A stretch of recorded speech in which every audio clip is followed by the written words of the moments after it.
di dalam proses. Baik, kita mulai saja karena sudah waktunya. Sebelumnya, Assalamualaikum warahmatullahi wabarakatuh. Waalaikumsalam warahmatullahi wabarakatuh. Baik, selamat datang kembali Bapak Ibu guru hebat, para peserta pelatihan Ceres. Pada pertemuan ketiga kali ini masih bertemu dengan saya yaitu Nita dan juga akan ditemani oleh narasumber kita pada hari ini yaitu Mbak Rizky. Baik, pada pertemuan sebelumnya kita telah membahas tentang pembuatan bahan ajar menarik dan juga praktik kolaborasi dalam pembelajaran.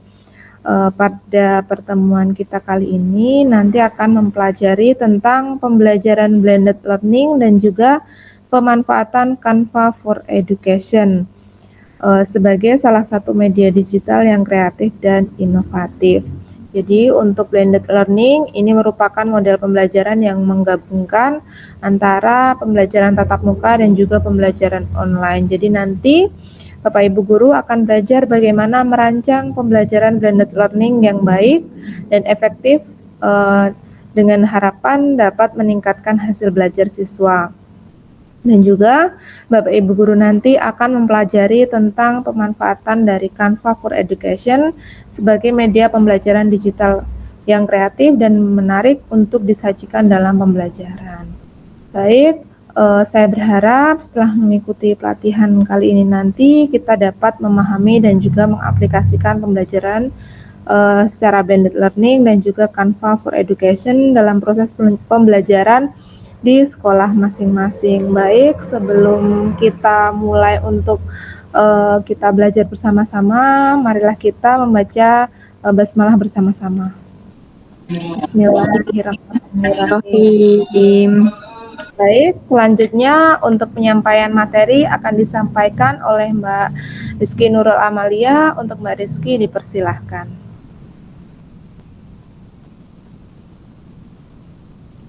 Terima kasih Mbak Ana. Suara saya terdengar? Ya, Bu. Iya, terdengar. Baik, terima kasih Bapak Ibu hebat. Hari ini kita berjumpa kembali di pertemuan ketiga ya secara ya Bapak Ibu ya. Hari ini kita akan belajar bersama kita tentang dari yang pertama terkait dengan blended learning dan yang kedua adalah Canva. Seperti biasa nanti saya akan berjalan saja seperti biasa disampaikan, tidak ada pembagian nanti yang satu dan kedua ya Mbak Ana ya. Nanti saya jadikan satu, nanti sesi diskusi akan ada berada di akhir sesi begitu ya Bapak Ibu ya. Baik, untuk kemarin kita sudah sedikit bersama-sama ya merefleksikan kegiatan di pertemuan series yang kedua saya izin share screen terlebih dahulu sebelum kita masuk ke materi kita hari ini. Semoga masih fresh dengan materi kemarin ya Bapak Ibu ya. Baik, ini adalah refleksi series dari yang kemarin pertemuan sebelumnya yaitu tentang pembuatan dan acara menarik ya dengan menggunakan slide-ku. Beberapa Bapak Ibu sudah menuliskan refleksinya. Terima kasih Bapak Ibu. Ini menjadi refleksi kita bersama untuk menindaklanjuti apa yang sudah kita laksanakan atau sudah kita bagikan kemarin di sesi kedua. Jadi banyak sekali Bapak Ibu yang sudah menuliskan pengetahuan baru ya, dapat pengetahuan baru tentang slide aplikasi, kemudian ice breaking yang menarik kalau kemarin ya sempat kita ice breaking juga dengan adanya game warna ya. Kemudian Bapak Ibu juga sudah memiliki rencana tindak lanjut untuk membuat slideshow dalam KBM. Harapannya memang di pekan ini sudah mulai Bapak Ibu menggunakan slideshow ini dalam pembuatan pembelajaran Bapak Ibu di dalam kelas. Itu sedikit refleksi dari pertemuan kemarin Bapak Ibu. Untuk kegiatan kita hari ini, kita masuk ke materi yang di pertemuan ketiga ya Bapak Ibu ya, yaitu tentang desain pembelajaran inovatif khususnya pada blended learning. Masih bersama saya Rizky Nurul Amalia Bapak Ibu. Di sini sudah bergabung 19 peserta ya, semoga nanti semakin banyak yang ikut bergabung dalam sesi kita. Yang hari ini ada Bu Cipta, ya Bu Cipta sudah standby ya dari tadi ya Bu ya. Ya, ini masih dengan saya Rizky Nurul Amalia. sebelum kita masuk nih Bapak Ibu ya, kita akan ada game. Jadi di ice breaking dulu, barangkali ini sesi-sesi yang sedikit membuat kita agak tertidur ya, mungkin habis makan siang, sesinya mungkin di beberapa daerah sedang hujan ya Bapak Ibu ya. Jadi kita akan memulai sesi kita dengan memory of time terlebih dahulu. Kalau kemarin kita menggunakan games around us atau game color ya, berwarna-warni di kelas di ruangan kita. Siang hari ini kita akan lebih menggunakan otak kita dalam mengingat ya, memory of time. Ada adu memori dari gambar yang akan kita lihat nantinya. Ya, ya, ya. Ya. Cara bermainnya Bapak Ibu, setiap peserta nanti akan menebak ya, menebak jumlah atau warna objek. Jadi fokus pada jumlah atau warna objek yang ada dengan benar dan langsung dituliskan di dalam chat box Bapak Ibu. Tidak perlu disampaikan, tetapi silahkan nanti ketika sudah tahu jawabannya langsung ditulis dalam chat box. Kemudian peserta pertama, nanti 3 ataupun 5 pertama yang berhasil menebak akan dapatkan poin. Ini buat seru-seruan aja ya Bapak Ibu ya. Baik Bapak Ibu, ini tata cara permainan kita untuk kegiatan memory of time. Saya cek dulu Bapak Ibu, kita cek dulu sudah siap belum nih Bapak Ibu semua. Boleh berikan tanda jempol kalau sudah siap. Oke, siap. Ada Bu Retno, Bu Ana udah siap. Oke, sudah banyak yang siap ya. Jadi kita akan Pak Tony, terima kasih Pak Tony. Kita akan bermain. Jadi yang menjadi instruksi adalah Bapak Ibu hanya menebak jumlah atau warna objek. Jadi nanti akan muncul gambar, sebuah gambar dengan banyak sekali warna ataupun gambarnya. Kemudian Bapak Ibu akan menebak. Jadi nanti gambarnya itu akan muncul kemudian akan hilang dan pertanyaan akan muncul di akhir gambar tersebut. Ya, kita langsung saja ke gambar yang pertama. Silahkan bersiap-siap Bapak Ibu semua. Nah, gambar hanya tampil 10 detik. Cepet banget kan ya? Hilangnya cepet banget. Kita ulangi. Gambar hanya tampil dalam 10 detik. Perhatikan gambarnya.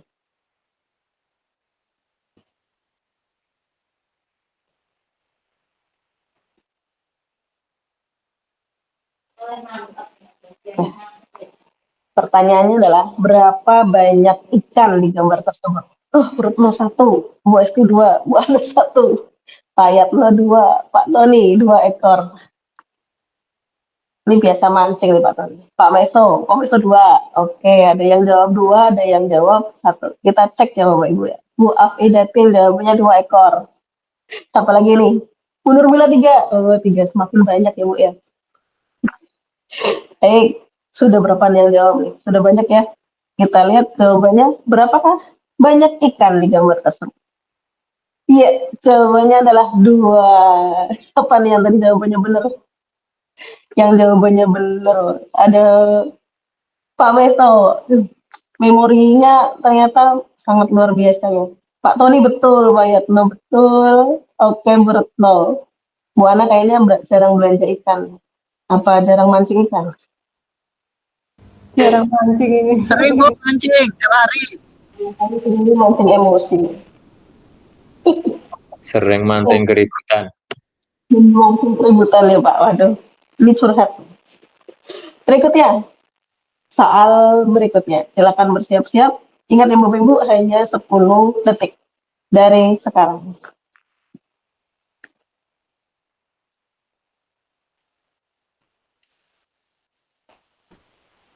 Apa warna mobil yang ada di gambar? Apa warna mobil yang ada di gambar Pak Tony? Biru.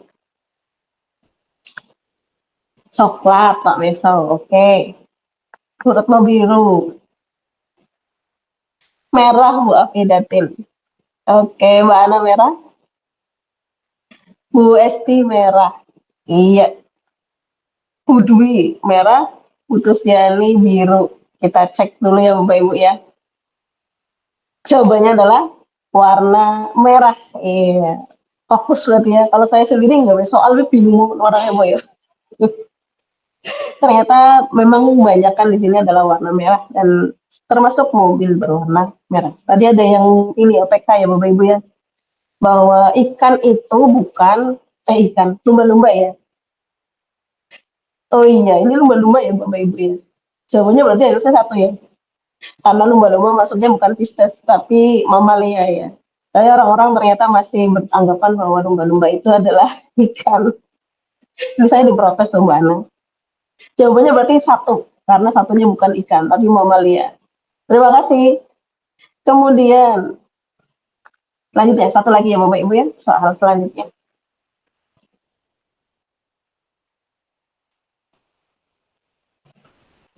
Ada berapa banyak objek dengan warna abu-abu? Ada berapakah objek dengan warna abu-abu? Ada yang berhasil menjawab? Bu Dwi, 3.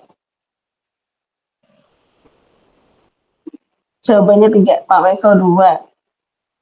Bu Afidatul 3, 3, 2. Ya, 2. Baik, kita cek berapakah warna. Iya, ternyata ada 2, Bu Ibu, betul. Kelinci dan warna dari kucing. Kalau ini nanti warnanya biru ya Bapak Ibu ya, bukan abu-abu. Baik, terima kasih Bapak Ibu untuk kegiatan kita membuka pada siang hari ini tentang memory of time Bapak Ibu. Sudah ya, mainannya sudah, sukanya main-main. Tadi yang berhasil menjawab ada Bu Lita, Bu Esti, Bu Retno, Pak Meso. Oke, yang jawab merah tadi betul ada Pak Dwi, Bu Esti, Mbak Ana, Bu Afidatil, ini juga betul. Kemudian untuk jumlah ikan berarti yang betul Bu Esti sama Bu Lita, karena jawaban yang betul 1 bukan 2, karena lumba-lumba adalah mamalia. Baik Bapak Ibu, cukup memusingkan gitu Bapak Ibu. Mau games malah mau pusing gitu. Terima kasih, kita langsung ke kegiatan kita, blended learning. Sudah 21 yang bergabung. Baik, ini beberapa hal yang akan kami tersampaikan. Yang pertama terkait dengan definisi Bapak Ibu, kemudian yang kedua tujuan pembelajaran, ketiga keuntungan, kita coba lihat contoh aksi nyata dari blended learning tersebut. Di sesi kelima ada diskusi dan refleksi simpulan untuk kegiatan kita pada siang hari ini. Mungkin Bapak Ibu sudah sangat ini ya, familiar dengan yang namanya blended learning. Salah satu metode pembelajaran yang menganutkan sistem pembelajaran langsung dan tidak langsung. Sistem pembelajaran sinkron, asinkron, atau bisa belajar mandiri dan tidak mandiri gitu ya. Jadi blended ini berasal dari kata blend yang itu menyatukan ya, memadukan. Kalau kita sering ngeblender kalau ibu-ibu ya, memadukan ada buah-buahan, ada es, ada gula, susu dan sebagainya. Itu seperti blended learning itu. Ini sedikit kata-kata bahwa dalam blended learning mungkin nanti kita lebih membahas terkait dengan teknologi juga. Tapi yang perlu kita ingat bahwa guru tidak akan pernah tergantikan oleh teknologi. Namun guru yang mampu memanfaatkan teknologi akan jauh melesat di era 4.0 ini. Jadi walaupun nanti kita lebih banyak ngomongin tentang teknologi, memadukan antara hal yang sinkron dan asinkron, hal yang memang nyata dan maya, namun kita, sosok seorang guru ini harus mampu memanfaatkan teknologi yang akan membuat kita melesat. Lalu karena kita tidak akan pernah tergantikan oleh teknologi itu sendiri. Baik Bapak Ibu. Beberapa pembahasan yang nanti akan kita diskusikan pada sesi siang hari ini ada sekitar 5. Ya, latar belakang dari blended learning ini, kemudian sebuah paradigma, perubahan paradigma, kemudian kekurangan-kekurangan metode yang sebelumnya, atau metode yang tidak di blended, kemudian yang keempat, ya, pengertian dari blended learning sendiri, bagaimana aplikasi dan kelebihan dan kekurangan dari blended learning tersebut. Nah, latar belakangnya ini kita sudah melihat apalagi di kondisi pasca dari COVID-19 ya. di mana guru-guru ini memang melakukan sebuah lompatan yang luar biasa dalam mengembangkan atau dalam penggunaan teknologi informasi dan komunikasi dalam pembelajaran di kelas. Banyak sekali guru-guru yang kemudian dalam tanda kutip terpaksa ya, terpaksa karena memang zaman sudah berubah. Waktu itu kita ada pandemi, kemudian kita harus belajar, kita harus bergeser dalam cara melakukan sebuah kegiatan, khususnya dalam kegiatan belajar mengajar. Yang tadinya kita nggak pernah yang namanya menyentuh Google Meet, gitu ya. Kita jadi harus belajar caranya Google Meet itu seperti apa. Dulu kita nggak tahu yang namanya Google Classroom, ternyata pada saat pandemi kita belajar bagaimana penggunaan Google Classroom itu untuk membuat pembelajaran itu tetap berlangsung. Anak-anak mengerjakan tanpa harus membawa LKS misalnya. LKS-nya harus dibawa ke sekolahan, dikumpulin gitu ya. Tetapi kita bisa menggunakan Google Classroom itu untuk mengumpulkan segala kegiatan. Itu pun tidak hanya berhenti saat pandemi, tetapi kegiatan-kegiatan tersebut masih kita bisa laksanakan dalam kegiatan-kegiatan berikutnya, walaupun sekarang sudah kembali ke era normal gitu ya. Tapi kita dengan adanya pandemi kemarin menjadi sebuah hikmah yang luar biasa untuk bisa belajar banyak hal, kemudian memadukan dalam kegiatan pembelajaran kita dalam kegiatan KBM. Gitu. Ini sedikit latar belakang. Dan ternyata IT ini tidak hanya berlaku pada pendidikan. Kita merasakan pengaruh IT itu pada berbagai aktivitas. Tidak hanya pendidikan, tetapi dari sisi sosial media, dari sisi iklan ya, mungkin sekarang bahkan guru-guru pun sekarang banyak yang pekerjaannya ada yang punya sambilan misalnya kerja online gitu ya, atau punya market gitu, marketplace itu punya marketplace, mereka menjajakan dagangan mereka melalui online gitu, melalui dari perkembangan IT sendiri. Jadi guru tetap mengajar tapi dia masih punya bisnis yang lain yaitu bisnis online. Jadi semuanya sekarang bergeser akibat dari IT tersebut. Nah, perubahan paradigma ini kita fokus kepada pendidikan. Pendidikan ini banyak paradigma-paradigma yang akhirnya perlu bergeser. Yang awalnya pertama itu ada yang namanya teacher centered instruction, berawal dari hanya guru yang menjadi pusat dari kegiatan pembelajaran. Tapi sekarang mulai bergeser paradigmanya bahwa student lah atau muridlah yang menjadi pusat dari pembelajaran. Makanya muncul ada yang namanya diferensiasi ya, sehingga kita benar-benar membuat murid itu menjadi pusat dari kegiatan KBM kita. Dari mulai single sense stimulasi yang hanya satu, mungkin biasanya kita menggunakan hanya ceramah gitu ya, maka yang hanya aktif sisi pendengaran, kemudian kita bergeser pada multisensory stimulation. Dari semua sisi ya, stimulasinya tidak hanya dari pendengaran saja, tetapi kita menggunakan visual, kita menggunakan kinestetik, from single part menjadi multi part, media menjadi multimedia, semuanya kita di kelas mungkin tidak hanya membawa laptop ya, tetapi membawa HP kita, mungkin membawa kertas-kertas yang lain ataupun worksheet yang lain. Kemudian dari pembelajaran yang tadinya hanya isolated atau kita sendiri belajar sendirian, mulai bergeser dengan adanya collaborative work. Mereka lebih bisa berkolaborasi, tidak hanya kita saja individualis gitu ya belajar. Kemudian dari information delivery hanya dari guru saja yang menyampaikan pembelajaran, tetapi bergeser pada information exchange, adanya timbal balik dari yang jadi murid menjadi guru, yang jadi guru jadi murid, karena semua anak-anak saat ini sudah bisa mengakses informasi seluas-luasnya, sehingga terkadang kita sebagai guru itu justru yang mendapatkan informasi itu dari anak-anak gitu ya, mendapatkan informasi dari siswa kita yang mereka lebih paham, mereka sudah tahu gitu ya, adanya brain training, mereka sudah membaca banyak hal, kemudian membawa ke kelas itu dengan kondisi yang mereka sudah punya informasi. Jadi kita hanya melakukan sebuah exchange gitu ya, adanya perbedaan. Kemudian ini sedikit tentang konsep pembelajaran CBI ini, mungkin zaman-zaman dulu tuh ada yang namanya computer based instruction ya.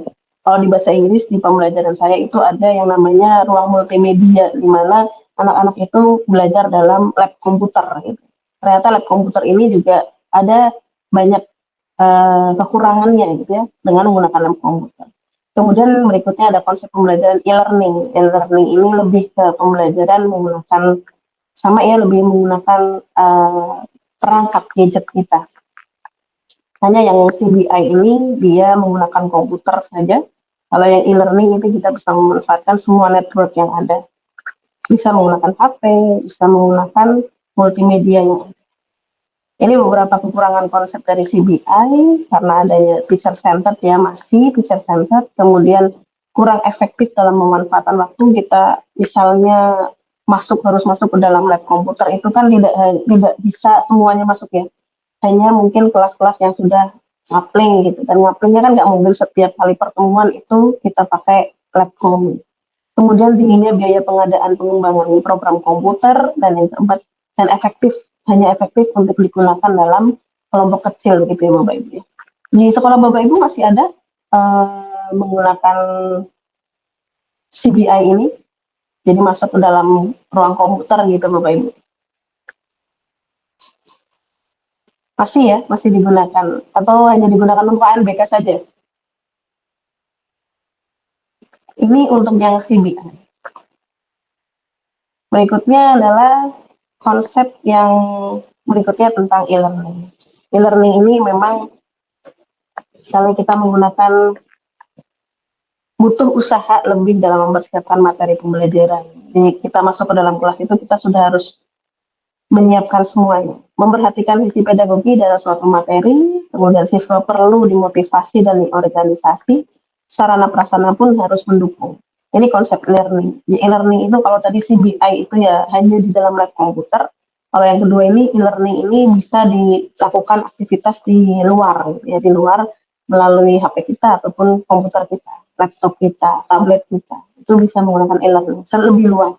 Tetapi memang banyak sekali yang harus kita perhatikan, termasuk tadi usaha lebih mempersiapkan materi. Sebagai guru, kita harus siap membuat ya, modul-modul dari e-learning tersebut. Kemudian kita harus memperhatikan peserta-peserta yang perlu kita motivasi. Karena kalau dalam e-learning kan pembelajaran jarak jauh ya, maka anak-anak itu perlu kita motivasi karena tidak di depan kita. Kalau depan kita kan jelas mereka fokus. Tetapi kalau e-learning ini memang biasanya jarak jauh, distance learning, perlu kita motivasi dan diorganisasi ketika mereka melakukan kolaborasi.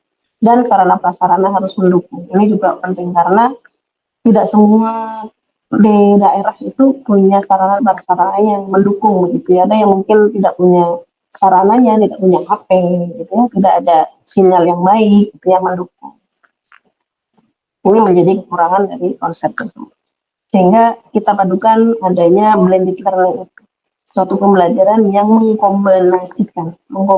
mengkombinasikan metode pembelajaran tatap muka dengan online learning tersebut. Jadi kita kombinasikan antara metode pembelajaran tatap muka. Jadi karena posisinya sekarang anak-anak sudah mulai berangkat sekolah seperti biasa, secara normal, tetapi kita padukan dengan yang namanya online learning tersebut, sehingga disebut sebagai blended learning. Adapun yang menyampaikan bahwa blended learning itu hampir mirip dengan hybrid ya, karena posisi anak-anak sudah di depan kita, tetapi kita masih menggunakan platform-platform online, masih menggunakan aplikasi-aplikasi online, sehingga adanya perpaduan untuk minimalisir adanya kekurangan-kekurangan tadi. Seperti tadi distance learning, hanya e-learning saja, maka anak-anak perlu benar-benar dimotivasi.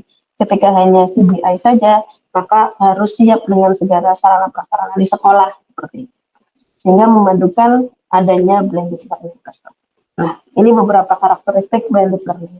Mungkin Bapak Ibu sering menggunakan nih Bapak Ibu ya. Barangkali di sini Bapak Ibu dari peserta yang hadir, pernahkah Bapak Ibu menggunakan blended learning dalam pembelajaran? Boleh sambil sharing nih Bapak Ibu di sini. Kondisinya anak sudah berangkat, sudah di sekolah, tetapi kita masih menggunakan platform-platform pembelajaran dengan mode online juga. Jadi memadukan keduanya. Ada Bapak Ibu yang di sini boleh sambil bercerita, berbagi gimana sih blended learning di sekolah Bapak Ibu? Atau memang belum? Belum ada ya? Mungkin belum ada ya Mbak Ana ya? Sepertinya belum. Oh ya, ini ada Bapak Sobat katanya belum seperti itu. Barangkali sudah, tetapi ternyata itu ternyata Iya, bagian iya. Kadang guru itu sudah pernah melakukan, tapi tidak menyadari kalau itu termasuk dalam blended learning seperti itu, Mbak. iya betul Mbak Ana. Jadi kadang kita melakukan sesuatu KBM gitu, di dalam KBM itu kita inovasi. Oh ternyata itu udah diperlukan. Ternyata saya sudah pernah gitu ya, mungkin yang lebih di akhir.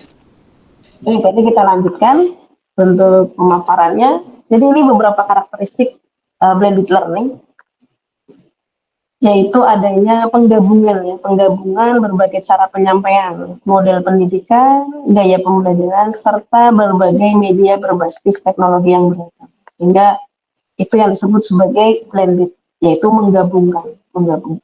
Kemudian berikutnya adanya kombinasi juga pendidikan yang secara langsung. Di era sekarang sudah kembali normal, anak-anak sudah ke dalam kelas, kita melakukan face to face meeting, melakukan kegiatan sinkron secara di kelas ya, dalam classroom, di dalam kelas kita secara nyata gitu ya. Kemudian belajar mandiri. Jadi anak-anak itu ketika kita siapkan dalam, mungkin kita punya website, kita punya blog, kita punya Google Site gitu ya.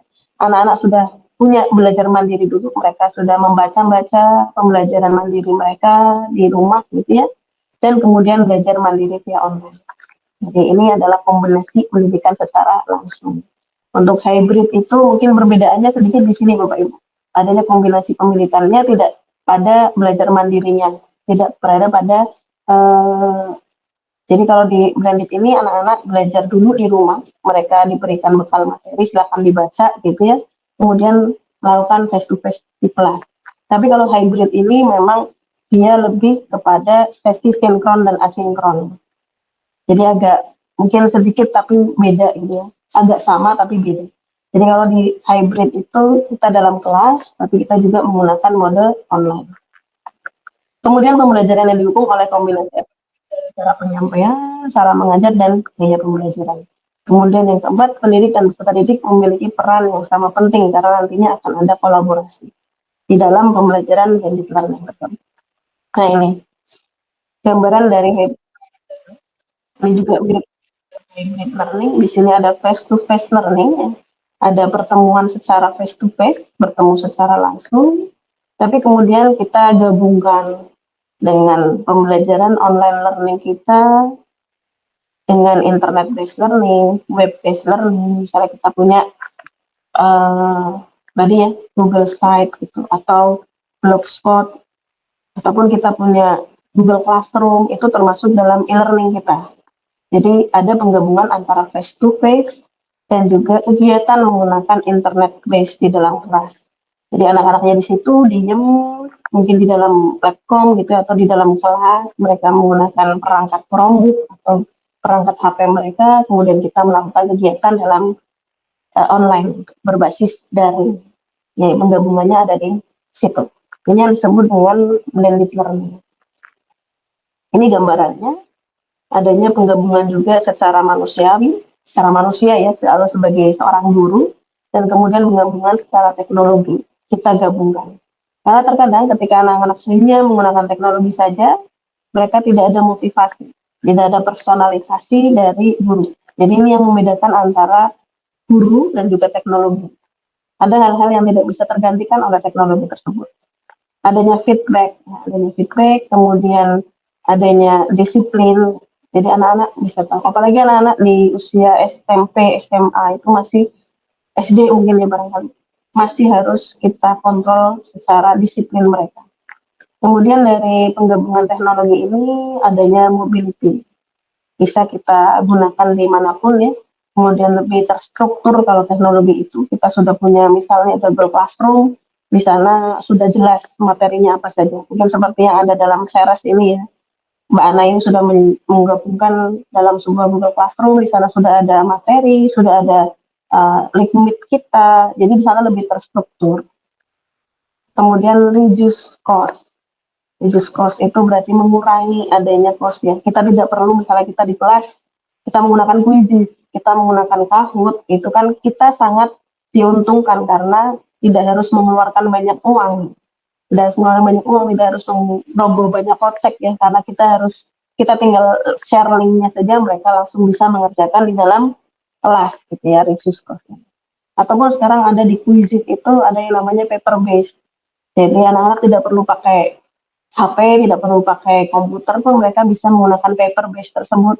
Jadi guru hanya men-scan barcode dari jawaban-jawaban mereka.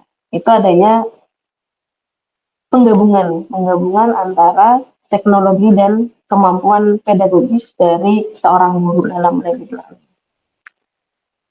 Ini beberapa aplikasi blended learning yang bisa digunakan, tidak hanya pembelajaran di kelas ya, mungkin Bapak Ibu juga kegiatan-kegiatan lain. Sekarang ini pengembangan guru, pengembangan diri dari guru itu sangat banyak sekali yang bisa kita ikuti ya dengan menggunakan metode blended learning sendiri. Namun tetap saja dalam blended learning ini ada kelebihan dan kekurangan. Dalam kelebihannya kita memang membangun rasa kebersamaan. Jadi ketika anak-anak kita kolaborasikan dalam online gitu ya, kita kolaborasikan anak-anak dalam kegiatan-kegiatan online seperti yang di pekan kemarin kita sempat ngomongin tentang Girls Lab itu ya. Kemudian anak-anak bisa berkolaborasi, membuat sebuah proyek gitu ya. Di situ kita membangun rasa kebersamaan. Kemudian memberikan manfaat yang berbeda di ruang kelas tradisional. Jadi memang berbeda karena kita tidak menggabungkan apa yang ada di dalam dunia nyata dan dunia maya ya. Hanya di kelas saja ya. Tidak ada media, tidak ada pemanfaatan e-learning atau internet based gitu ya, classroom. Itu akan jauh berbeda. Anak-anak lebih akan termotivasi, kemudian anak-anak lebih tertarik ya. Kemudian menumbuhkan minat mereka untuk belajar lebih. Dan yang ketiga, menyediakan kesempatan bagi siswa untuk membangun hubungan dengan siswa lain maupun instruktur ataupun guru gitu ya. Namun kekurangannya yang memang masih ada beberapa hal yang menjadi kekurangan dalam blended learning ini. Karena pengajar perlu memiliki keterampilan dalam menyelenggarakan e-learning. Ketika menyelenggarakan kegiatan-kegiatan di dalam kelas menggunakan internet atau menggunakan media yang berbasis online tersebut, memang pengajar harus bisa dan memiliki keterampilan dalam IP tersebut. Kemudian pengajar itu juga perlu mengembangkan dan mengelola sistem yang ada. Kemudian pengajar perlu menyiapkan referensi digital. Jadi ketika anak-anak itu sebelum masuk ke dalam kelas, mereka harus punya referensi dulu. Link-linknya kita harus sudah siapkan dulu. Ini loh materinya tentang ini. Silakan cari referensi-referensi yang ada. Kemudian tidak meratanya sarana. Ini yang agak sulit, memang tidak semua anak-anak itu memiliki sarana dan prasarana yang mendukung. Sehingga kita perlu menyesuaikan. Jadi fleksibel, menyesuaikan dengan sarana dan prasarana yang bisa digunakan oleh siswa. Dan yang terakhir, perlu strategi pembelajaran tertentu untuk memaksimalkan potensi dari blended learning sendiri. Jadi ini yang menjadi beberapa hal catatan ya, bahwa tentang blended learning sendiri. Nah, Bapak Ibu, itu gambaran dari blended learning yang kita pelajari pada siang hari ini. Berikutnya adalah contoh aksi nyata. Sudah ada gambaran ya Bapak Ibu ya, terkait dengan blended learning ini. Adanya penggabungan antara kelas secara face-to-face learning di dalam kelas dan kemudian dengan menggunakan online. Nah, karena saya materinya hari ini tentang Canva, jadi saya akan menggabungkan kegiatan blended learning yang ada di dalam kelas pembelajaran saya sebagai contoh aksi nyata yang ada dalam kegiatan ini. Nah, contoh aksi nyatanya ini,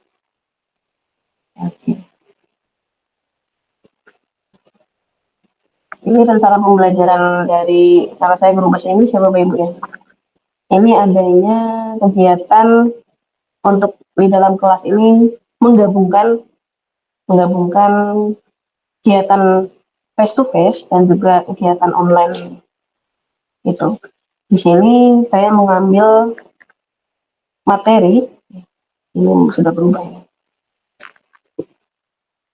Materi tentang schedule. Jadi my schedule, my daily activities, pembelajaran dalam kelas 7, bahasa Inggris, Nah, di sini capaian pembelajarannya adalah menulis dan mempresentasikan. Jadi anak-anak gimana caranya mereka bisa menulis. Nah, menulisnya di sini nanti saya akan menggabungkan kegiatan pembelajaran face to face itu dengan penggunaan Canva di dalam kelas. Jadi memang aset dari sekolah kami, di sekolah itu ada eh, Chromebook ya, kalau untuk bantuan dari pemerintah berupa Chromebook. Kemudian ada juga lab komputer, ada 2 ruang lab komputer yang bisa kita gunakan untuk kegiatan pembelajaran blended ini dengan menggunakan Canva. Nah, di sini anak-anak memang tujuan pembelajaran adalah mengaplikasikan struktur teks dan unsur kebahasaan pada teks schedule. Dan di akhirnya itu nanti anak-anak akan setelah merancang teks schedule atau teks tentang jadwal kegiatan mereka sehari-hari, mereka harus memproduksi teks. Nah, memproduksi teksnya itu dalam bentuk Canva atau digital booklet kalau saya bilang. Jadi digital booklet ini buku tetapi dalam bentuk digital. Nah, itu yang nanti akan kita gunakan Canva. Ini modul ajar yang saya gunakan. Nah, ini adalah contoh-contoh kegiatan mereka. Jadi di dalam kelas kita seperti biasa menyampaikan materi-materi tentang daily activities atau kegiatan yang berhubungan dengan bagaimana caranya menulis gitu ya, itu tetap kita sampaikan dalam face to face meeting kita.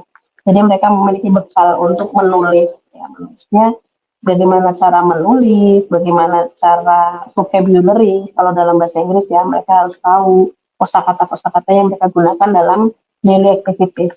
Kemudian setelah selesai anak-anak sudah memahami, kita kemudian ke dalam ruang komputer, atau kita juga bisa menggunakan Chromebook. Di sana mereka kita ajarkan di awal terlebih dahulu. Jadi mereka kita pahamkan dulu bagaimana cara penggunaan dan cara mendesain dalam Canva itu sendiri. Jadi anak-anak mereka kita berikan kesempatan untuk belajar praktik ya, praktik menggunakan Canva. Kemudian proyek ini kegiatannya adalah bentuk proyek sehingga mereka ke dalam apa ya namanya ya, lab komputer ini tidak setiap pertemuan karena nanti ketika mereka sudah paham bagaimana cara penggunaan Canva dan cara menulis bahasa Inggris itu, menulis kegiatan mereka sehari-hari, baru mereka akan membuat dalam HP mereka masing-masing maupun laptop mereka masing-masing di rumah gitu ya. Jadi dilanjutkan di rumah. Tidak semuanya di aktivitas dilakukan di dalam face to face meeting kita, tetapi juga di online learning dengan menggunakan Canva. Nah, Canva-nya ini juga anak-anak menggunakan Canva yang sudah disediakan oleh kementerian ya, berupa Canva for Education yang memang sudah disediakan oleh kementerian. Ini beberapa contoh kegiatan yang dilakukan oleh anak-anak dalam Canva. Ini akun saya dengan menggunakan akun Belajar ID, Bapak Ibu. Kemudian ini adalah contoh. Jadi di sini langsung muncul ya. Di sini akan muncul sekolah kita. Nah, itu yang bisa kita gunakan untuk bisa berkolaborasi dengan anak-anaknya. Jadi ini semua adalah produk dari anak-anak di kelas ketika mereka menuliskan daily activities mereka. Jadi kita tidak perlu bingung ketika mereka mau apa ya, kita kadang bingung ya ngasih proyek tapi kita nggak bisa melihat, kita nggak bisa lihat mereka udah sampai mana. Tetapi ketika kita menggunakan Canva for Education ini, kemudian kita gabungkan dalam sekolah kita ini, kemudian kita bisa mengecek bagaimana progres dari proyek mereka. Nah, walaupun memang tadi saya sampaikan bahwa ini tidak semuanya dilakukan di dalam face-to-face meeting, tetapi mereka kemudian di rumah melanjutkan aktivitas mereka dalam Canva, tetapi masih dalam kontrol saya. Jadi saya bisa lihat mana yang sudah selesai dan mana yang belum selesai. Bapak Ibu mungkin sudah terbiasa semua dengan menggunakan Canva, apakah saya harus mengulang atau harus menyampaikan bagaimana cara penggunaan Canva dari awal, Bapak Ibu?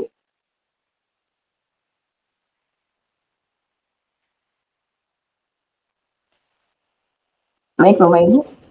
Mungkin kalau Canva banyak yang sudah familiar ya Pak ya. Jadi mungkin tidak dari yang tools-tools awalnya, mungkin lebih ke prakteknya di dalam kelas seperti itu, Mbak Rizky. Baik, banget.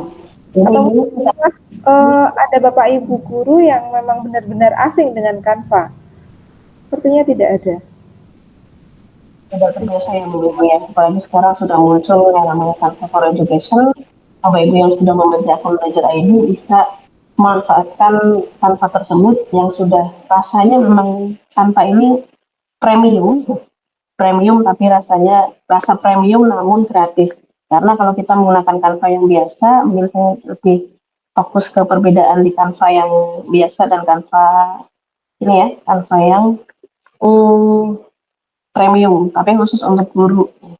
Tapi sebelum ke sana, ini adalah contoh dari kegiatan anak-anak dalam pembuatan buklet ya. Saya contohkan salah satu. Jadi ini anak-anak kita berikan gambaran di awal bagaimana cara menulisnya, bagaimana cara login ke dalam Canva, kemudian baru mereka melanjutkan di dalam kelas masing-masing. Nah, ini adalah hasil aksi nyata dari kegiatan blended learning yang terselenggara di kelas bahasa Inggris, khususnya di kelas 7. Jadi mereka dalam satu kelompok ini bisa ada sekitar 2, 3 sampai 4 anak ya tergantung dengan pembagian di kelas tersebut di mana mereka membuat tulisan tentang our daily activities ya. Nah, kegiatan mereka sehari-hari kemudian dituliskan dalam bahasa Inggris ya. Hello, our names are Kisha. Gitu ya. Mereka jadi lucu-lucu gitu. Tulisannya mungkin tidak sekeren gitu ya anak-anak yang sudah SMA gitu. Karena ini masih anak kelas 7. Benar-benar mereka baru mengenal yang namanya bahasa Inggris dan mereka baru belajar bagaimana cara menuliskan gitu, menulis dengan hal yang mereka tidak takut. Kadang anak-anak kalau disuruh nulis, bahkan saya yang sudah ketua ini sudah jadi guru, kalau juga dengar kata-kata menulis, apalagi nulis esai gitu ya, itu udah deg-degan gitu ya Mbak Ana. Perlu motivasi. Nah, salah satu memotivasi anak ketika mereka akan membuat sebuah tulisan ini, saya menggunakan cara secara daring ini, secara penggunaan aplikasi online ini dengan Canva. Ternyata dengan adanya Canva ini, mereka jadi semangat ya. Mereka senangnya ketika saya tanya apa yang bagi kamu apa yang menyenangkan ketika membuat sebuah tulisan dalam Canva gitu. Mereka menjawab, saya suka ketika mencari-cari gambar, mencari desain, kemudian gambar-gambar yang sesuai dengan cerita yang mereka tuliskan gitu. Karena mereka kan harus bercerita tentang kegiatan mereka sehari-hari nih, dari bangun tidur sampai tidur lagi. Nah, mereka suka ketika mencari-cari misalnya kegiatan tentang makan gitu ya. Mereka makannya eh, ada gambar cari orang gambar makan gitu. Atau kegiatan ketika mereka sholat gitu ya. Kita cari yang ada gambar-gambarnya. Mereka lucu-lucu ketika harus berkolaborasi. Tapi memang butuh sekali peran guru. Itu yang dinamakan dengan blended ya. Jadi kita tidak hanya melepas mereka untuk membuat sebuah karya, sebuah kinerja mereka dalam buklet ini, tetapi kita juga perlu mengontrol apa yang sudah mereka kerjakan. Jadi tidak hanya kita lepas. Itu tandanya itu salah satu dari keuntungan blended learning. Kita tidak hanya memberikan tugas kemudian selesai, malah tugasnya itu tidak, tetapi kita benar-benar melihat ya, progres mereka. Ada yang kemarin lucu ketika menuliskan gambar, gambar mereka ada, mohon maaf kalau di kita kan nggak boleh makan babi gitu ya. Mereka cari gambar ternyata apa yang disuguhkan dalam kegiatan makan malam itu ternyata adalah babi panggang gitu. Uh, ini karena sekolah kami sekolah Islam ya, jadi ada kontrol ke sana. Oh ternyata jangan yang ini, kita cari yang lain. Atau gambar orang lagi apa namanya di situ apa kemarin sih ya, saya lupa yang satunya. Jadi perlu adanya kontrol. Itu perbedaan antara kegiatan yang hanya mengandalkan online saja ataupun mengandalkan tanpa online. Gitu. Jadi memang perlu penggabungan antara sisi humanis dan sisi teknologi. Tidak bisa kita lepas begitu saja dari kegiatan-kegiatan mereka. Ini beberapa contoh-contoh hasil kegiatan blended learning yang ada dalam pembelajaran bahasa Inggris. Ini. Jadi bagi mereka yang lucu itu ini, cari-cari gambar. Ya, padahal tulisannya ya cuma kayak gini sedikit. Tapi penggunaan IT ini yang kemudian membuat mereka menarik ya, saya tertarik untuk membuat sebuah teks, walaupun sangat sederhana. Tapi itu suatu hal produk yang luar biasa dari mereka. Kemudian mungkin perbedaan berikutnya ini tentang penggunaan Canva ya. Ini saya coba untuk logout dulu. Nah ini Bapak Ibu, kalau dalam Canva for Education ini di sini ada SMP atau sekolah kita. Nah, tetapi kalau kita menggunakan yang lain, mungkin atau yang menggunakan ini ya Belajar ID ya, guru SMA Belajar ID, kita sign out dulu. Bedanya yang pertama tadi adanya tanda education di sebelah kiri dan sekolah kita secara langsung tersinkron dengan akun Belajar ID kita di mana kita mengajar.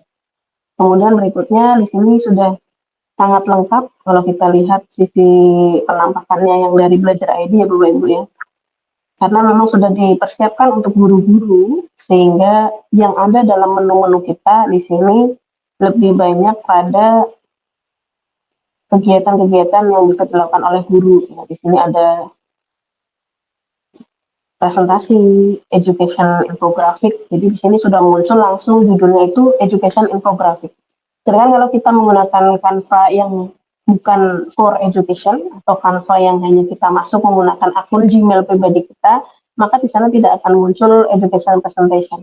Sedangkan ini menjadi hal yang sangat penting. Sama seperti Google Slide kemarin, di Google Slide itu kita bisa mencari materi ataupun template sebanyak-banyaknya itu dari filter-filter itu tadi ya. Di sini pun sama, di Canva for Education, kelebihannya ketika kita menggunakan Google Slide, itu kita akan mengurangi bukan kuota, tetapi apa tuh namanya Mbak? Penyimpanan ya, memori penyimpanan. Ketika kita menggunakan Google Slide itu memang akan mengurangi memori penyimpanan di drive Belajar ID kita. Sedangkan Belajar ID kita memang sekarang sudah berkurang ya, tadinya 100, sekarang sudah sampai, tadinya tanpa batas, sekarang sudah dibatasi sampai 100 GB. Tetapi di Canva for Education ini, kita tidak perlu khawatir karena memang di Canva ini tidak akan mengurangi memori penyimpanan yang ada dalam Google Drive kita. Jadi ini lebih ringan karena akan tersimpan secara otomatis dalam Canva kita. Ya, ini salah satu contoh dari education presentation yang bisa kita gunakan, yang menjadi modal kita juga ketika kita berada di dalam kelas. Ya. Dalam kelas kita bisa mencari layout yang sesuai dengan pelajaran kita. Misalnya di sini ada English class, gitu ya, ada math lesson. Ini sudah sangat familiar dengan Bapak Ibu. Itu sudah ada presentasinya, kemudian ada infografik. Infografiknya pun judulnya langsung infografik, education infografik, gitu ya. Jadi di sini education infographic, kemudian ada educational video. Jadi semua yang berbau dengan education itu langsung ada di dalam Canva for Education. Kemudian ada classroom leader, worksheet, lesson plan. Ini semuanya berbau-bau guru. Kita bisa menggunakan template untuk RPP kita. Jadi RPP kita kan kadang mungkin kita sebagian besar masih menggunakan template-template yang lama ya. Mungkin kita bisa menggunakan lesson plan yang lebih menarik, dengan warna-warni kita dalam Canva for Education. Nah ini nanti kita akan beralih ke Canva yang biasa. Saya sign out dulu. Kita masuk dengan akun yang biasa, Bapak Ibu ya. Atau akun pribadi saya. Akun pribadi saya. Ini saya menggunakan akun pribadi, masuk ke dalam Canva. Yang pasti ketika kita masuk dengan akun Canva, bukan menggunakan akun Belajar ID, di sini hanya akan ada personal. Ya, di sini tidak muncul sekolah kita. Jadi ketika kita berkolaborasi dengan anak-anak, kita tidak bisa mengontrol mereka. Kalau dalam Canva for Education tadi kita sudah langsung nge-link ya, di dalamnya ada sekolah, nama sekolah kita, di dalamnya sudah ada proyek-proyek dari anak-anak. Tanpa kita harus keluar, harus cari link gitu, tapi kita sudah langsung masuk dalam hasil-hasil karya anak-anak kita yang terangkum dalam nama sekolah. Kemudian berikutnya di sini secara spesifik tidak ada yang menyebutkan tentang education. Jadi sudah benar-benar pure gitu ya, masih umum, tidak ada educational presentation, tidak ada educational video, tidak ada. educational infographic pun tidak ada, semuanya ini pure umum. Kemudian banyak sekali kalau kita lihat template-template yang digunakan itu masih premium, jadi masih harus berbayar. Sehingga kita sangat diuntungkan ketika kita memiliki Canva for Education itu untuk bisa mengakses banyak hal, kemudian bisa mengirit ya. Kemudian yang ketiga tadi kita bisa merasakan menu-menu premium dengan tanpa membayar sepeser pun begitu. Jadi ini gambaran untuk perbedaan Canva for Education dan Canva yang masih menggunakan akun pribadi. Ini kembali lagi ke Canva yang SMP. Nah, Bapak Ibu ketika sudah selesai menggunakan booklet ini pun tidak selesai sampai sini ya. Tidak hanya selesai sampai situ karena anak-anak nantinya akan saya minta untuk membuat Canva mereka dalam sebuah desain yaitu HTML5. Jadi mereka membuat bookletnya itu sudah berbentuk namanya apa tuh HTML5 tuh flipbook. Jadi di HTML5 ini akan membuat flipbook, ya mohon maaf namanya flipbook lupa. Flipbook ini setelah kita ambil dari Canva tadi hasil-hasil yang mereka sudah buat di dalam Canva, kemudian kita akan buat dalam bentuk flip. Saya cek dulu sebentar.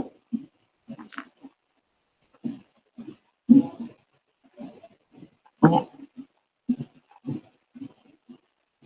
Semoga masih bisa masuk ke flipnya. Nah, jadi itu Bapak Ibu.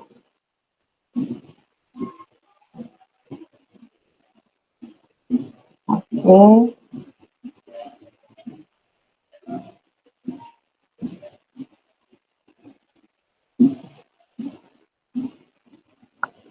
Oh ya.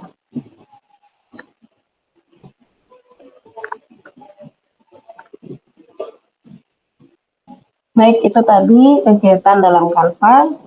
Kita fokus ke Canva dulu tadi ya. Penggunaan Canva dalam pembelajaran blended. Jadi anak-anak belajar di kelas tetapi menggunakan proyek tersebut di dalam Canva for Education. Nah, yang keempat ini kita masuk ke dalam sesi diskusi. Saya kembalikan ke Mbak Nana terlebih dahulu. Baik, terima kasih untuk Mbak Rizky. Baik, silahkan Bapak Ibu Guru, kita kali ini akan masuk di sesi pertanyaan. Di sesi pertanyaan ini kita akan hanya membuka satu sesi pertanyaan dan nanti jika tidak bisa dijawab semua, nanti akan kita lanjutkan pertanyaan tersebut di classroom dan nanti akan dijawab Mbak Rizky di classroom, seperti itu nggih. Jadi silakan Bapak Ibu Guru yang ingin mengajukan pertanyaan terkait dengan materi kali ini yaitu tentang pembelajaran blended learning dan juga pemanfaatan dari Canva for Education. Boleh silahkan Bapak Ibu Guru bisa langsung raise hand atau bisa menuliskan di kolom chat. Mungkin ini saya bacakan terlebih dahulu Mbak Rizky untuk pertanyaan yang ada di kolom chat. Dari Bapak Mesobat, Ibu, bagaimana cara membuat komunitas Canva bagi anak-anak sehingga bisa join dan berkolaborasi dalam platform Canva? Ini dari Bapak Mesobat. Jadi nanti Mbak Rizky mungkin minta tolong untuk diulangi kembali untuk cara membuat komunitas Canva bagi anak-anak. Ya, kemudian pertanyaan kedua yaitu dari Bu Esti, kelas 1 SD masih belum bisa ya, ini apakah Canva ini sudah bisa digunakan untuk kelas 1 SD atau belum?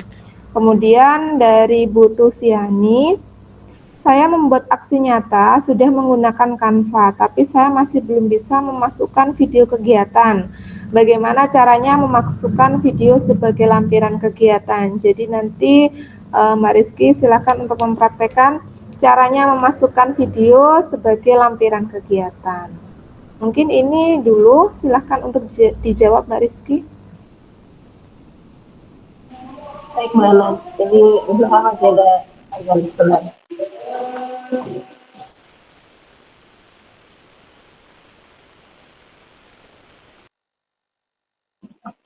Baik, saya lanjutkan. Pertanyaan yang pertama dari Pak Meso ya. Bagaimana cara membuat komunitas Canva? Jadi ketika kita dalam Canva, saya share lagi untuk Canva-nya. Nah, di sini Pak Meso bisa membuat create kelas saja. Jadi di sini nanti anak-anak akan dimasukkan ke dalam kelas. Sama seperti ketika kita membuat Google Classroom. Hampir mirip ya.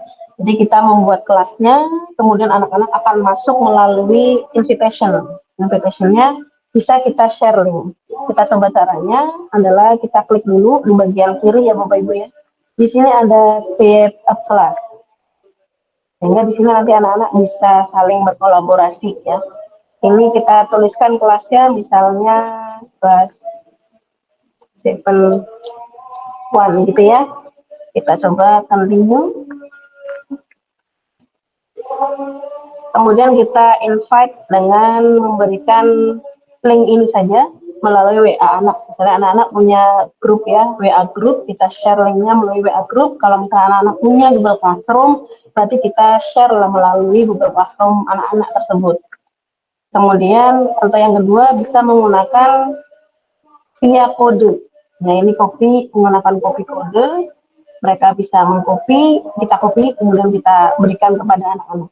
Kalau biasanya anak-anak SMP, kalau di usia anak-anak SMP itu mereka lebih suka menggunakan invite via share link agar mereka lebih mudah ya. Langsung diklik aja, langsung masuk ke dalam kelas yang ada dalam Canva for Education ini. Jika sudah, kita klik continue, kemudian selesai. Kalau kita akan membuat kelas baru, misalnya dalam satu paralel kelas itu ada 7 kelas gitu ya, kita tulis dari 7.1 atau 7A sampai 7H atau 7G gitu ya. Itu untuk membuat kelas. Kemudian yang kedua adalah cara secara kolaborasi itu juga kita bisa lakukan langsung tanpa harus menggunakan kelas. Kita bisa menggunakan desain kita, misalnya kita udah tentukan desain kita, jadi tanpa harus masuk ke dalam kelas, tetapi anak-anak masih tetap bisa berkolaborasi ya. Kita bisa langsung menggunakan, di sini ada tanda di pojok kanan itu ada share. Jadi kita share, kemudian kita berikan anyone with the link, dan kemudian di sini kita berikan can edit, sehingga anak-anak yang nanti akan mendapatkan link dari Canva ini, desain ini, mereka bisa langsung bekerja secara otomatis di situ, langsung bisa menulis bersama. Tetapi memang ketika kita berkolaborasi, meminta anak berkolaborasi, kita harus punya apa yang namanya ya, tata aturan, bahasanya kesepakatan, sehingga anak-anak itu tidak saling bertabrakan atau ada yang tidak ikut menulis, ya, tidak ikut berkolaborasi gitu ya. Jadi kita harus punya kesepakatan yang strict gitu ya. Jadi semua harus terlibat. Kemudian berikutnya adalah tidak boleh saling mengganggu pekerjaan satu sama lain. Terkadang anak-anak itu kan ya ada yang usil gitu ya. Ketika kita pakai can edit itu anak-anak semua bisa ngedit gitu ya. Jangan-jangan temennya tadi sudah bikin satu halaman hilang gara-gara temennya itu ada yang klik kanan hapus gitu kan. Itu kan gawat ya. Sehingga kita melakukan sebuah kolaborasi dalam platform online itu yang harus ditekankan, yaitu kita bekerja secara kolaborasi, tidak ada yang bekerja secara penuh, tapi ada juga yang berlayar-layar. Kemudian yang kedua, tidak boleh mengganggu pekerjaan satu sama lain, karena linknya itu akan jadi satu, sehingga akan takut kalau nanti banyak yang terhapus. Jadi ketika kita sudah mendapatkan linknya, kita copy, kemudian kita berikan kepada anak-anak dalam satu kelompok tersebut, biar kelompok itu saja. Ini untuk men-share dan berkolaborasi secara langsung tanpa harus dalam kelas begitu. Ini pertanyaan berjawaban dari Pak Mesu. Berikutnya adalah yang kedua. Apa yang tadi Mbak yang kedua? Mohon maaf. Tadi pertanyaan yang kedua itu dari Ibu Esti, apakah kelas 1 SD masih belum bisa? Maksudnya mungkin kelas 1 SD itu bisa belum untuk menggunakan dari Canva for Education? Oke, baik, untuk kelas 1 SD ini mereka sudah bisa menggunakan, mereka bisa masuk ke dalam platform kita, Canva, misalnya kita sudah punya Canva for Education dulu, anak-anak tinggal masuk saja mengikuti mungkin melalui Gmail dari orang tua ya, tentunya ya, mungkin anak-anak belum punya Gmail, akun Gmail untuk bisa berkolaborasi di dalamnya, sehingga anak kelas SD pun bisa, dengan catatan tadi yang pertama menggunakan akun dari orang tua, ya, sehingga orang tua pun juga ikut mengontrol apa yang mereka lakukan. Kadang anak-anak itu yang dikeluhkan orang tua itu, Bu, itu anak saya bilangnya main HP terus. Ketika ditanya, kenapa main HP terus? Katanya masih ngerjain tugas gitu kan. Ngerjain tugas. Tetapi ketika anak-anak itu menggunakan akun orang tua mungkin lebih bisa terkontrol. Itu kelas 1. Kemudian yang kedua adalah bisa menyesuaikan kegiatannya, ya, menyesuaikan kegiatannya. Karena anak-anak ini masih belum bisa menulis gitu ya.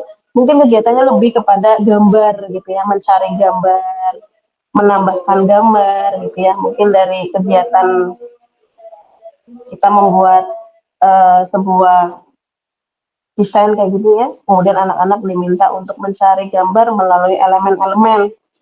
Misalnya kalau anak kelas 1 itu belajar tentang apa ya, kelas 1 belajar tentang apa anak saya kemarin tuh. Kita cari gambar-gambar yang berhubungan dengan kegiatan tersebut gitu ya. Saling bermain, nambah-nambahin gambar gitu ya. Tentunya disesuaikan dengan kapasitas mereka, termasuk juga sarana dan prasarana mereka di dalam kelas gitu ya. Karena tidak semua mungkin terbiasa dengan menggunakan HP. Tapi kalau anak-anak sekarang kayaknya kelas 1 SMP juga, kelas 1 SD itu juga pada pinter-pinter ya Mbak Ana ya. Iya Mbak SD. Kelas 1 SD sudah biasa. Anak saya tuh umur 3 tahun itu buka HP udah sat hafal tempat-tempatnya di mana gitu. Mungkin lebih ke gambar-gambar gitu ya kalau pemanfaatan Canva for Education bagi kelas bawah atau kelas SD. Nah, itu Bu SD jadi bisa Oke. buka. Iya Bu, terima Kemudian kasih penjelasannya. karena kemarin saya lihat, baru lihat ini ada kemarin tuh teman saya dia ngajar MI di Jawa Timur. Dia itu bikin Canva gitu, anak-anak di SD kan kecil banget ya. Mereka bikin Canva, itu tulisannya Selamat Idul Fitri apa ya gitu. Terus kemudian mereka nambahin gambar-gambar, selesai udah bikin. Padahal satu lembar doang gitu, gambarnya cuma gambar masjid apa-apa ya. Waktu itu terus ditulisin Selamat Hari Raya Idul Fitri. Ternyata bagi menyenangkan dan anak-anak usia MI ya tertentu.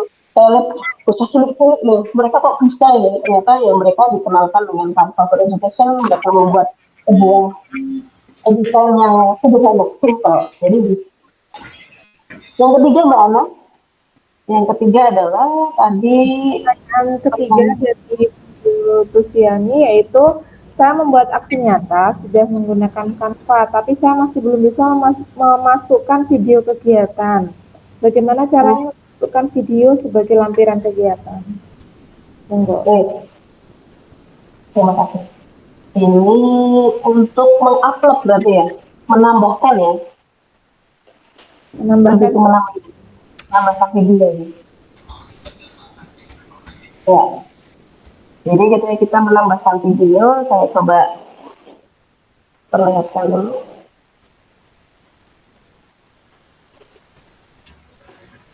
Jadi pada saat pembuatan aksi nyata ini, Ibu kesulitan dalam mengupload video ya, kalau tidak salah pertanyaannya seperti itu. Jadi di dalam desain kita, ini kita bisa langsung menambahkan video ya. Misalnya kita tambahkan di sini. Untuk siapa tadi?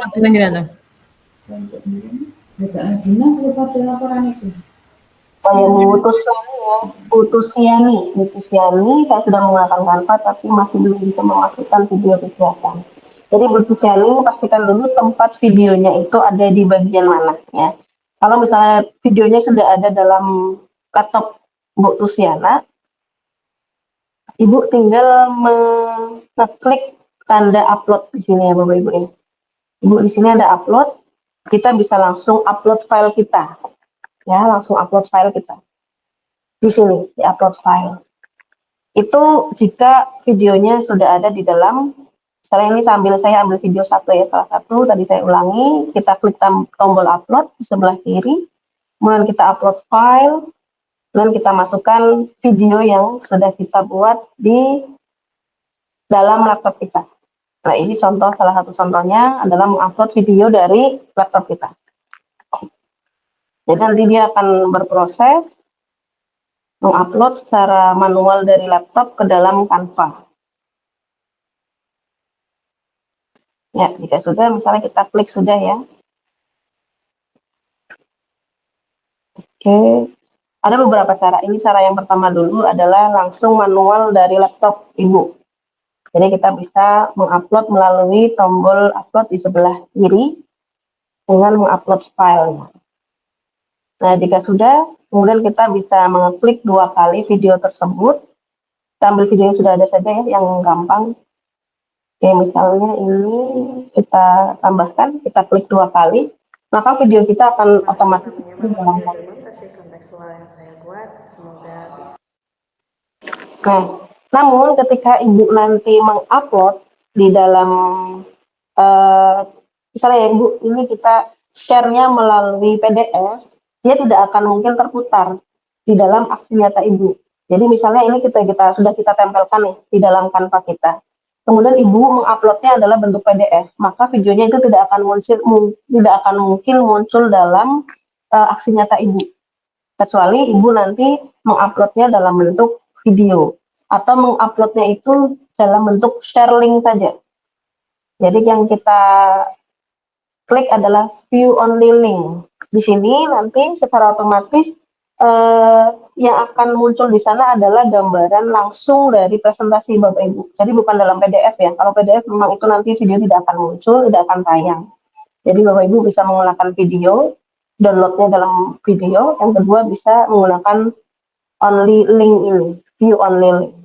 Sehingga nanti yang akses bisa menggunakan atau bisa menonton video. Kemudian yang kedua, Bapak Ibu juga bisa menggunakan video yang ada dalam YouTube. Misalnya Ibu sudah menguploadnya video Ibu, aksi nyatanya sudah ada dalam YouTube. Nah, kita bisa menguploadnya melalui aplikasi. Jadi di sini ada aplikasi di bawah, agak ke bawah ya, tadi ada elemen, upload, teks. Di sini ada apps. Jadi Bapak Ibu yang sudah memiliki akun YouTube dan sudah mengunggah aksinya tersebut dalam YouTube itu bisa langsung menggunakan YouTube ini. Kemudian kita gunakan nanti yang nantinya akan kita upload di dalam, nah di sini. Jadi kita nanti tinggal menuliskan linknya saja, muncul di dalam Canva kita. Jadi ya, misalnya kita ngomong tentang saya sudah punya YouTube ya. Nah, ini akan saya linkkan dalam Canva saya. Terima kasih telah menyimak video dan Maka kita tinggal klik 2 kali, klik saja 1 kali, nanti akan muncul dalam Canva kita. Nah, ini munculnya adalah YouTube kita. Tidak harus menggunakan upload. Kalau upload tadi kekurangannya adalah agak lama ya. Di-upload dulu, kemudian baru kita tempel di dalam Canva. Tapi kalau Bapak Ibu sudah punya file dalam YouTube itu tinggal kita upload melalui aplikasi YouTube kita. Seperti itu. Catatannya tadi ketika mengumpulkan jangan bentuk PDF. Kalau PDF nanti munculnya kayak gini saja, tidak bisa di-play. Mungkin itu Bu Tusiani ya, Bu Tusiani. Semoga bisa menjawab. Kemudian Mbak Ana, saya mungkin baca beberapa yang di sini Mbak Ana. Pertanyaan singkat ya. Ini ada penggunaan Quizzes ya dalam pembelajaran tatap muka, apakah itu termasuk ya? Kita bisa menyampaikan bahwa penggunaan Quizzes, penggunaan Kahoot ya, assessment secara online itu juga termasuk blended learning Bapak Ibu. Jadi hal-hal sepele mungkin bagi kita itu kan bukan blended ya. Tapi itu bisa dikatakan sebagai blended learning karena kita memadukan adanya face to face meeting dan juga online learning itu di dalam kelas kita bawa. Apalagi sekarang kalau di sekolah saya karena ada beberapa kejadian kemarin akhirnya anak-anak memang benar-benar tidak boleh membawa HP semua, dan ketika saya mau pakai Quizzes bingung. Akhirnya ada yang namanya muncul menu baru ya Mbak Ana ya. Ada menu baru paper based di mana kita bisa menggunakan QR code itu kita print sebanyak anak-anak, kemudian anak-anak tinggal membawa QR code mereka, jawabannya A, B, C, D, kita tinggal men-scan barcode mereka, jawaban-jawaban mereka, dan langsung kita akan mendapatkan laporan sama seperti menggunakan Quizzes yang menggunakan HP ya. Padahal mereka hanya menggunakan kertas. Jadi itu sangat dimudahkan dengan adanya paper based tersebut. Dan itu termasuk blended learning, begitu ya Bu. Bu Nelly sama Bu Retno nih.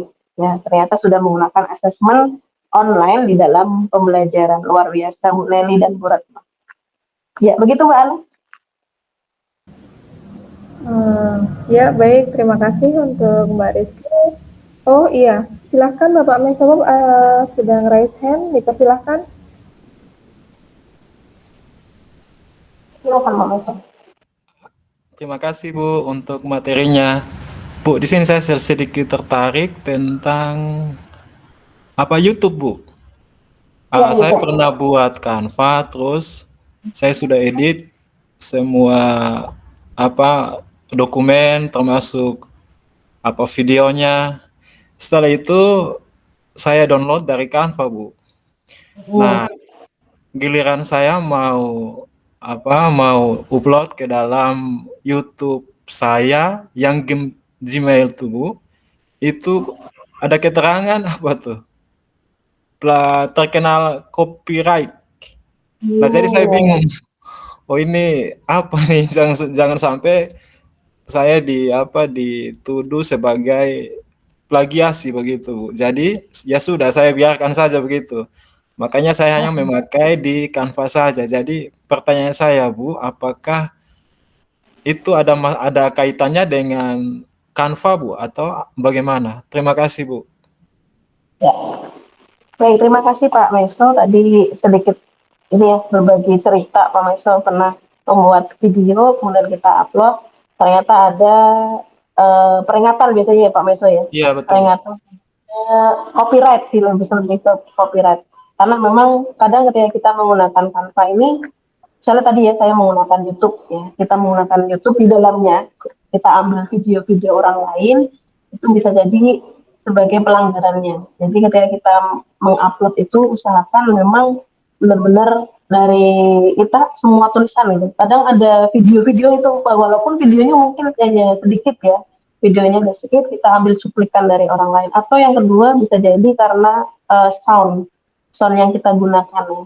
Sound yang kita gunakan itu ternyata juga ada ya betul Pak Miso. Sehingga ketika kita menggunakan sound background misalnya ya untuk Iya, Bu. video-video kita pastikan adalah video dalam penggunaannya itu sudah free dari copyright. Jadi lebih aman ya ketika kita mengupload tanpa. Jadi kita bisa cari background yang di situ udah free dari copyright ya. Kalau nggak salah namanya Benson. Benson ini memang sudah free royalty ya. Jadi kita bisa menggunakannya. Benson, iya, siap. Benson ini namanya Benson. Bapak Ibu bisa menggunakannya. Di sini tulisannya adalah top royalty free music. Jadi kita memang betul-betul bisa menggunakannya dalam YouTube kita, sosial media kita, film ataupun desain Canva yang nantinya akan menjadi video yang akan kita upload di dalam YouTube kita. Jadi Benson ini. Kalau template-nya tidak bermasalah ya, Bu? Template-nya tidak bermasalah karena digunakan oleh banyak orang. Misalnya terkendalanya di video dan sound ini. Terima kasih, Bu. Itu ya Mbak Ana. Baik, jika ada pertanyaan lagi dari Bapak Ibu guru hebat semuanya, mungkin masih ada waktu sekitar 5 menit lagi. Dipersilakan.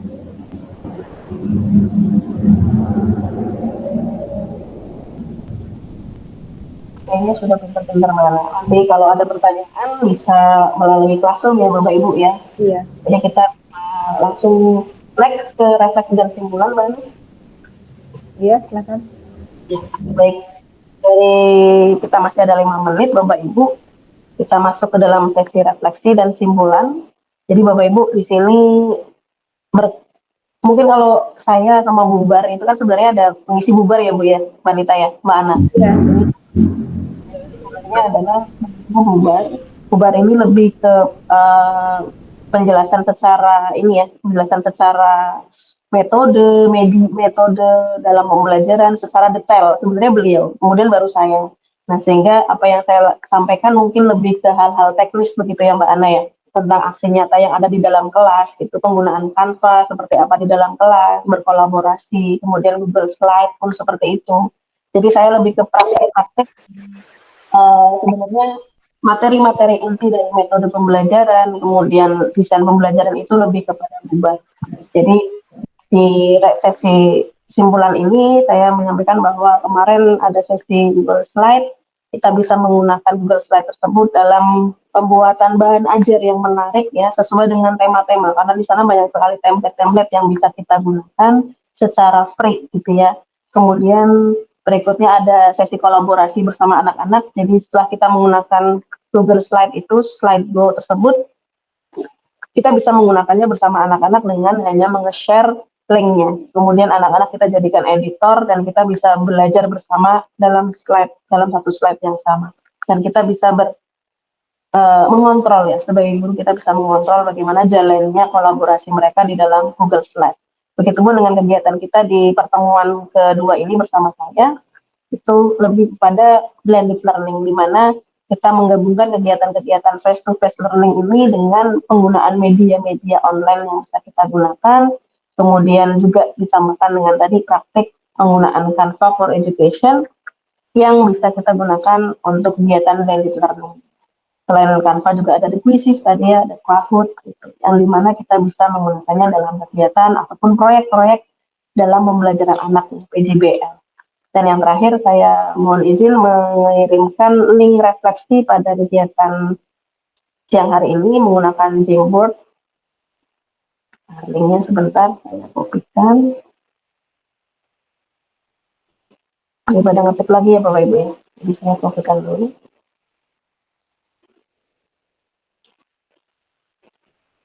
Oke, itu sesi refleksi kita berupa Jamboard.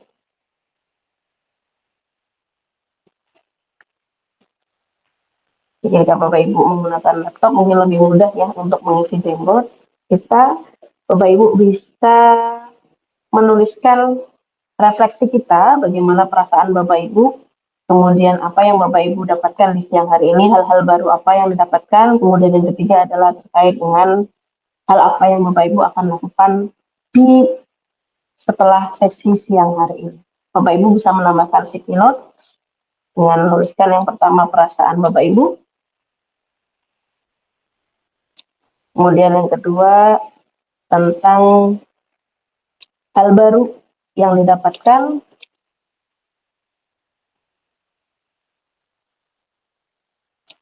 dan yang ketiga adalah apa yang menjadi tindak lanjut.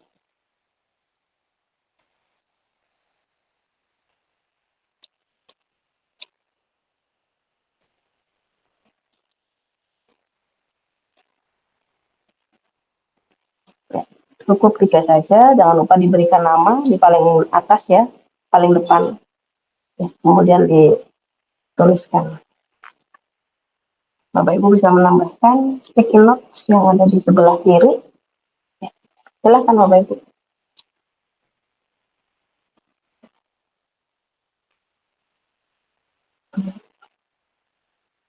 Oke.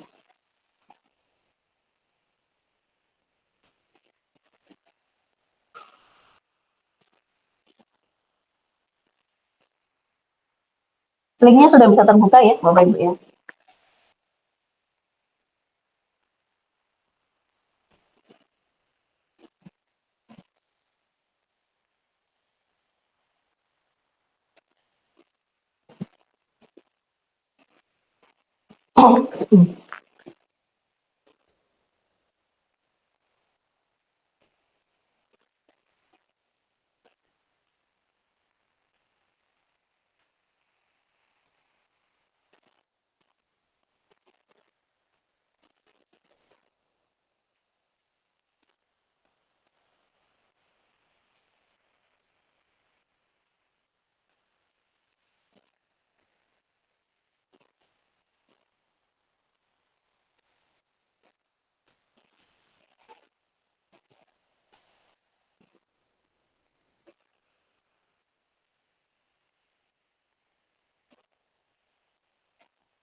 Barangkali ada yang kesulitan, boleh Bapak Ibu Ya, sambil mengisi, saya kembalikan lagi ke Mbak Ana ya. Baik, terima kasih Mbak Rizky. Dipersilahkan nanti untuk Bapak Ibu Guru untuk mengisi refleksi di link Jamboard tadi yang sudah dibagikan oleh Mbak Rizky. Baik, selesai sudah untuk pertemuan kita hari ini.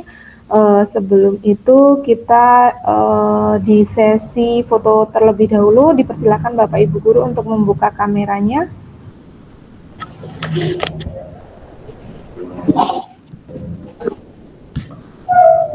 Silakan Bapak Ibu Guru, ada Ibu Ken, ada Bapak Mesobab, Pak Yatno, Ibu Hayatul, Ibu Cita, Bapak Muhammad Mastur, Ibu Imanah, Bapak Dwi Satria, Ibu Masliha, dan Bapak Ibu Guru yang lainnya. Mohon dipersilakan untuk membuka kameranya. Saya akan hitung mundur 3, 2, 1.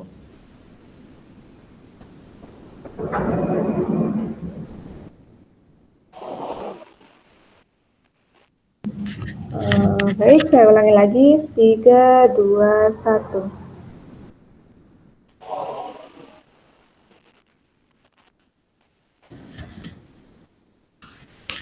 Baik, Bapak Ibu Guru hebat, terima kasih kepada seluruh peserta yang telah mengikuti kegiatan pada hari ini. Saya berharap materi yang telah disampaikan oleh Mbak Rizky dapat bermanfaat dan juga bisa untuk meningkatkan kualitas dan juga kompetensi dari Bapak Ibu Guru semuanya. Jangan lupa kita akan bertemu kembali di pertemuan di Jumat yang akan datang, ya. Namun di Jumat yang akan datang nanti akan dengan narasumber yang lain. Terima kasih kepada Bapak Ibu Guru semuanya. Semoga sukses. Saya tutup. Wassalamualaikum warahmatullahi wabarakatuh. Selamat sore semuanya. Warahmatullahi wabarakatuh. Terima kasih Bu Rizky, terima kasih Mbak Nita. Bu, jangan lupa untuk mengisi link presensi ya di Classroom dan juga di link di chat room. Terima kasih. Saya mohon izin untuk menutup meeting hari ini. Saya Sudah.